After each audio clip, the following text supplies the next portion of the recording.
TV show, and I'm delighted you're still there. It wouldn't be much point if you weren't. The lure of life down under has always been strong for people from this country. For rugby league players, it's not just the lifestyle, but the prospect of playing alongside some of the best players in the world. Not to mention the handsome financial rewards. Sam Tomkins, of course, was persuaded to sign for the New Zealand Warriors by the former Wigan star Dean Bell, and he's not the only English player to join the Auckland-based club.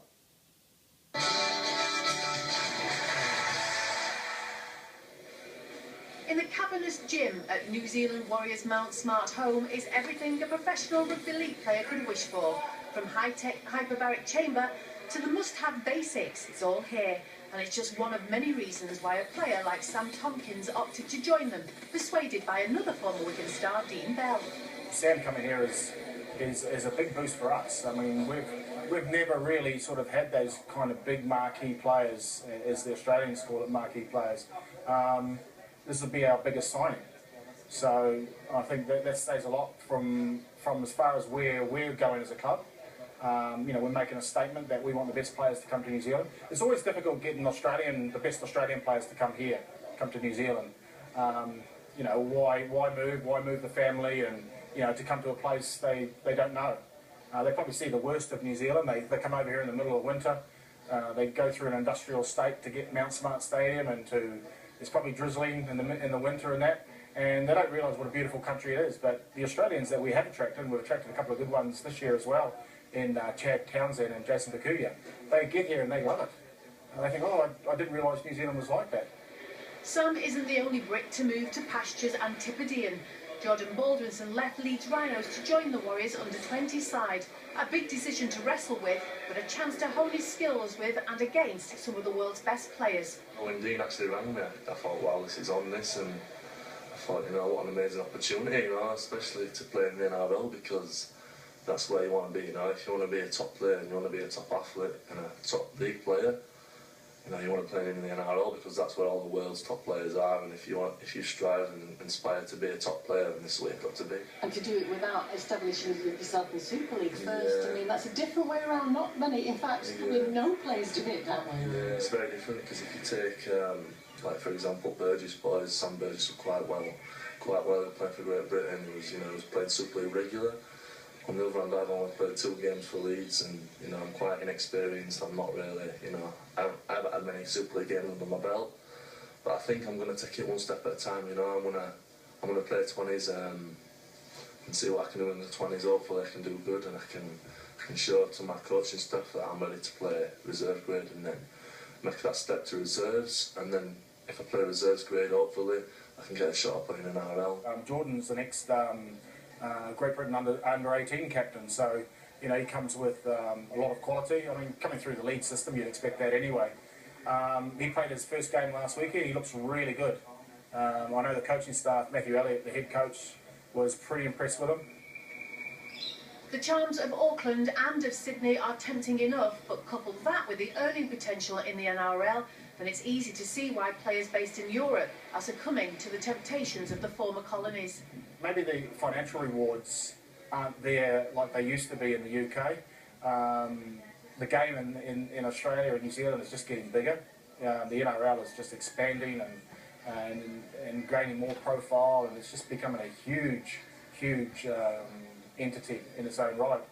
But I suppose also, you know, you look at recent successes, Adrian Morley, Sam Burgess doing so well. That's what the players are looking at. They're looking at, you know, how well those guys are doing and making a name for themselves in a real tough competition. The Burgess brothers have been a big hit in Australia, and no doubt more will follow. The question is, if the trickle turns into a flood of players onto the beaches down under, is there anything the British game can do to hold back the tide?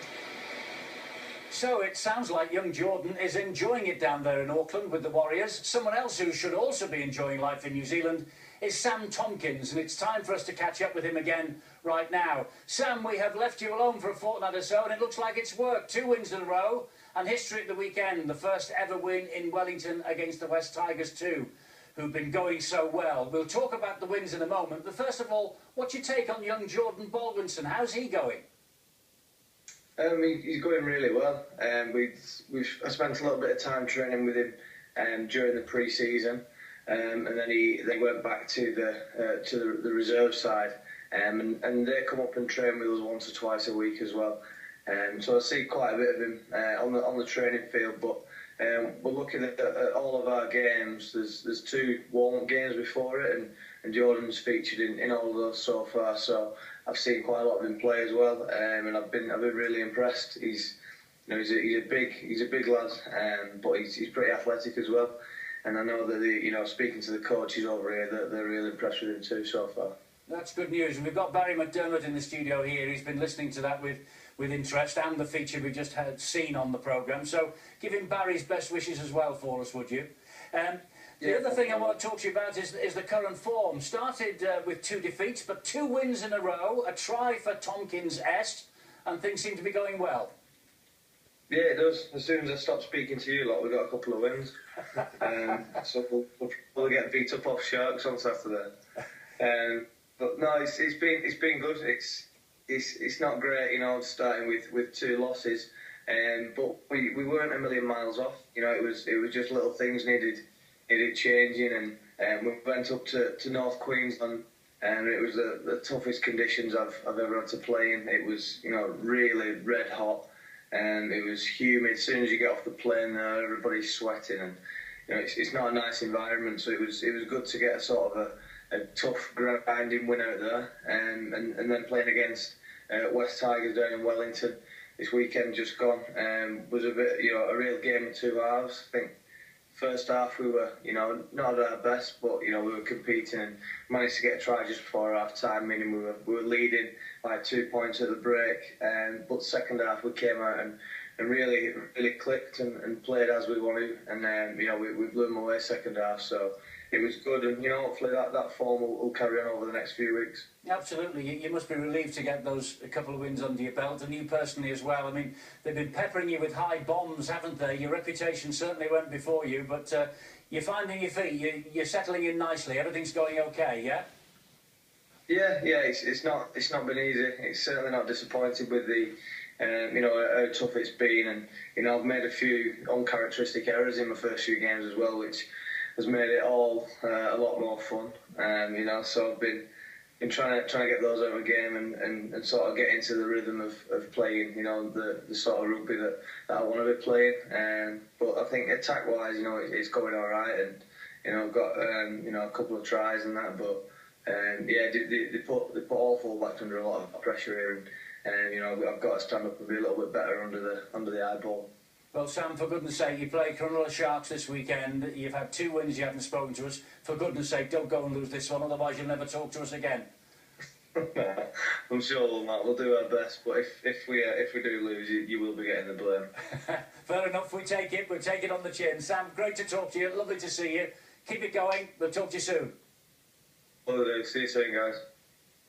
There you go, Sam Tompkins from New Zealand. And Barry, alongside Jordan Baldwinson, who you know very well, of course, from his days at Leeds Rhinos.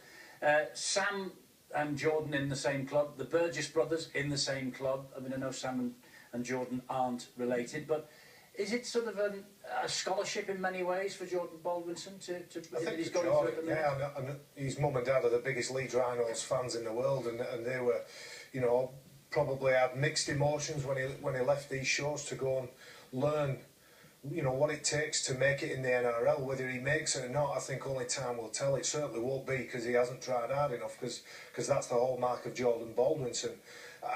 Of course, I've said on many occasions, I like to see British players playing the British game. I do.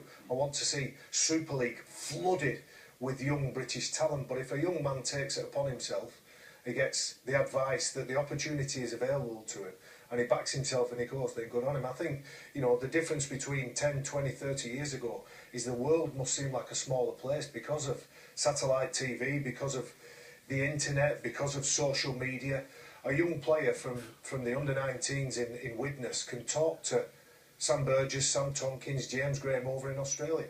Absolutely it is, and he should come back a better player, shouldn't he? Well, that's if he decides to come back. He might enjoy his time out there. And how old is he, Barry, by the way? He's still eligible to play under 19, so in his last year, so probably 18. It's a huge gamble for him, isn't it? Yeah, it's a huge gamble. He's a huge man, and hey, gamble or not, the game is full of challenges. So if he's gone out there to challenge himself in the reserve competition over in the NL, good luck to the lad. And let's hope that if he does come back, he is a better player, he goes back to Leeds Rhinos. But I'm sure Sam Tompkins and a number of other players, like Sir Thompson the other way, will talk positively about the time in England as well as in the NRL, because they've all played over in Super League. They see it as a brilliant sport, but some of the youngsters just might want a different change in lifestyle. And it's not about the two different competitions, and sometimes I think players and everyone around the British game gets a bit confused saying everyone wants to go over there. That is not the case. There's still players. Ryan Hall is the proof of that. Ryan Hall, James Roby, Lou McCarthy. There's people that have been targeted over here that are quite happy staying over here, playing in Super League, because that's what they value. And do you know what? I just wish Sam Tompkins would get up a bit earlier, change, pick out something better to wear, and I hope he brushed his teeth though. Well, he might probably say the same about you. I'm just thinking about Jordan still, and you know the Warriors. For 19 years since they came into the competition down there, their strength has been in the forwards. They've had a huge forward pack. Apparently they've had a crisis meeting over those 2 defeats at the start. You know, they all got together and said, we're going to have to scrub up, fellas. We're going to have to do better than this. That's the next step for him. It was a big enough step going to New Zealand. Now he's in the reserve grade. The next step is like crossing the Giant's Causeway, isn't it? Again, for Baldy, all I can do is talk about the man, the measure of the man. He certainly trains hard. He studies his own game, and you know the software that's available to players these days. They can go through their own game with a fine-tooth comb. He'll also have players up in that top grade who he can look to, who he can perhaps talk with on a one-on-one basis. Dean Bell knows the mentality of a British player, having made his name as a Wigan player in his time, and of course going back. And I can remember in the advent of the Auckland Warriors, as they were then, Dennis Betts and Andy Platt playing in, if not the first game, then the first couple of games. So the club has a history of nurturing and embracing the British mentality, and I think we warm to the Kiwis. It's well known that we warm to the Kiwis, and the Kiwis settle here as well. You talk to some of the coaches who are now coaching in the Super League who come from Australia, and they talk about the British forwards, and they say that the NRL loves the way the British forwards play because they're big, they're tough, they do long minutes, they're everything that they seem to want with the competition.